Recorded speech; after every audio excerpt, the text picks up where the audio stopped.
Welcome to There is a Method to the Madness. My name is Rob Maxwell. I'm an exercise physiologist and personal trainer. I'm the owner of Maxwell's fitness programs, and I've been in business since 1994. That is 30 years. We're actually kind of celebrating this year the 30th anniversary because I just think that's a super cool thing. The purpose of this podcast is to get to the real deal of what really works, why things work, and most importantly, using science, because you know what? There really is a method to the madness. And today I'm going to talk about something I heard on another podcast, which made me think of a great topic. Before I get to that, let me thank Jonathan and Lynn Gilden of the Gilden Group at Realty Pros. They are committed to providing the highest level of customer service, and they have the sales and the reviews to back that up. So please give them a shout at 386-451-2412.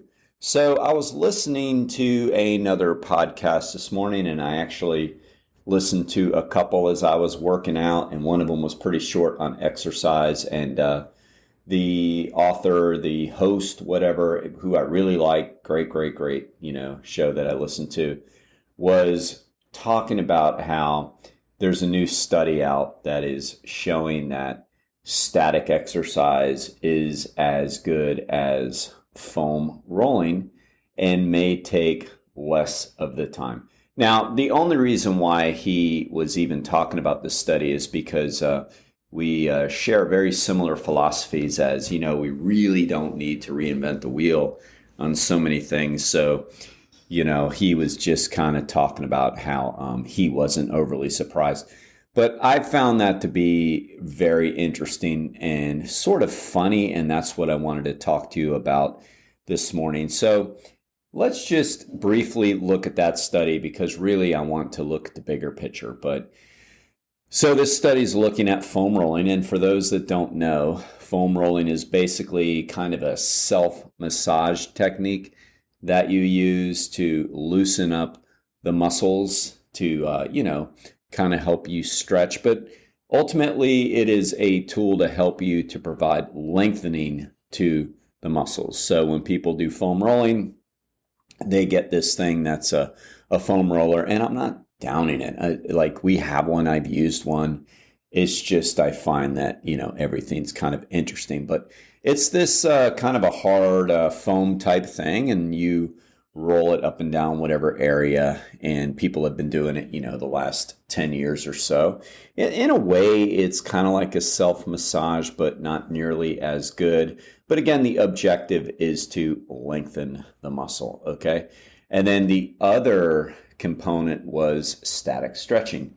So static stretching is exactly what you think it is. It's basically holding a stretch statically, which means not moving, and you're holding that roughly anywhere from, say, 10 to 60 seconds. It's kind of the stretching that we think of when we think of stretching, and it's been around probably since the beginning of time, before anybody even knew what it was. For example, if you've ever had a pet and a cat, you know that your cat sometimes after sleeping will get up and then immediately do like a back stretch, right? So it's just very an innate basic thing that we do, and we can do it kind of structurally, or in a structured way, I should say, if we are hinging back and stretching our hamstrings. So we can do it for a purpose as well. So that's static stretching. So basically this study said, well, come to think of it, static stretching is just as good, and you may be able to lengthen your muscles in less time than if you did a foam roller. And I can tell you this much, it definitely takes a lot less time to stretch than it does to completely roll out a muscle.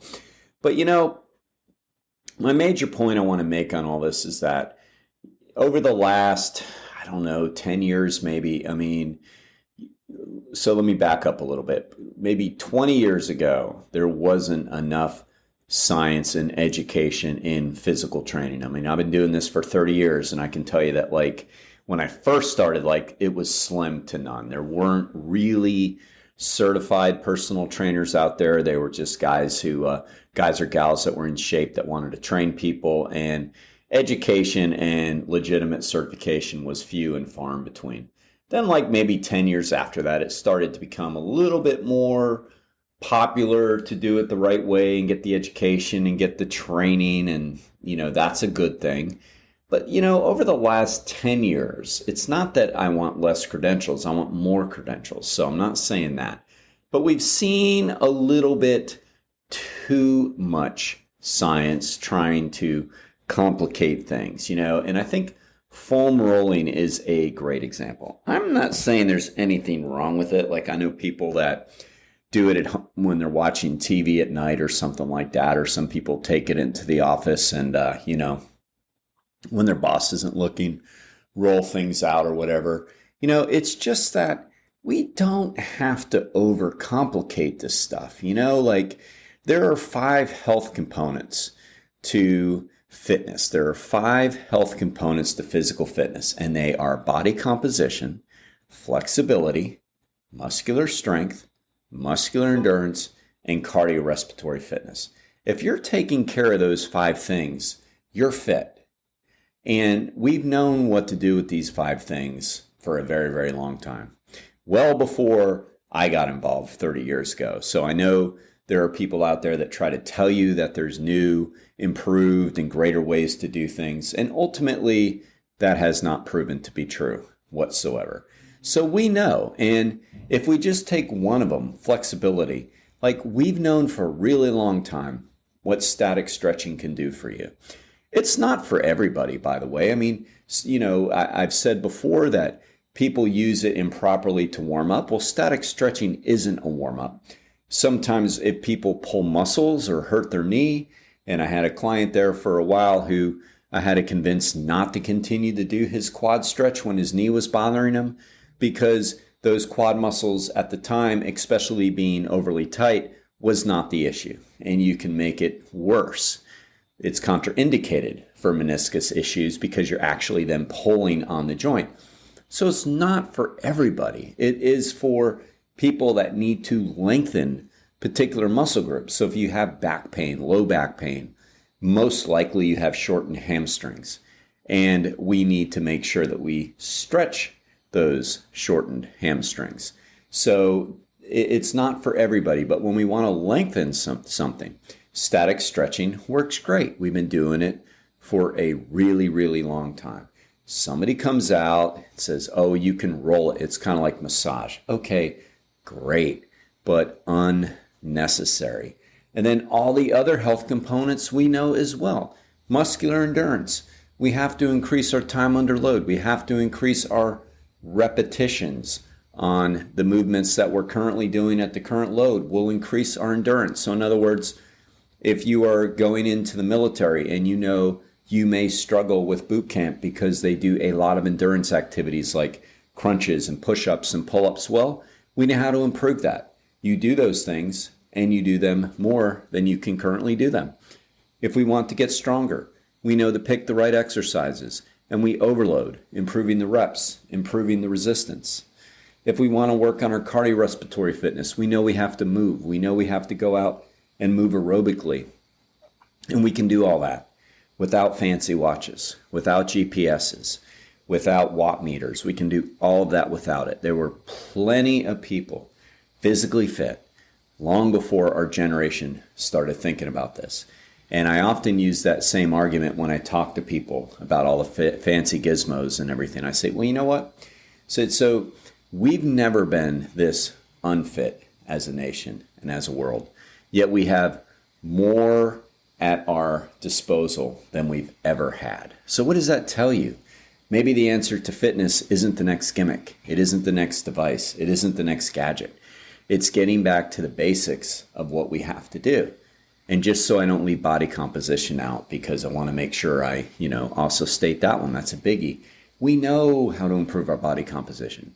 We need to lose body fat through eating less and moving more, and we'll improve our body composition. There's no special diet. There's no gimmick. There's no pill. There's nothing that is going to help us more than just getting back to the basics. So that's what this is about today. And I just found that to be an interesting study to really bring this out. So you understand that the basics really, really do work. And I know I have a master's degree in ex-phys, so I've studied all of this stuff very extensively. And you might think, well, like you have to know more to it with the science. Well, of course. And what I've found true in this industry, and then the longer I lived, I realized that is true in every industry. Like the more you really learn, the simple you make it for people. And the less you know, the more complicated you make it for people.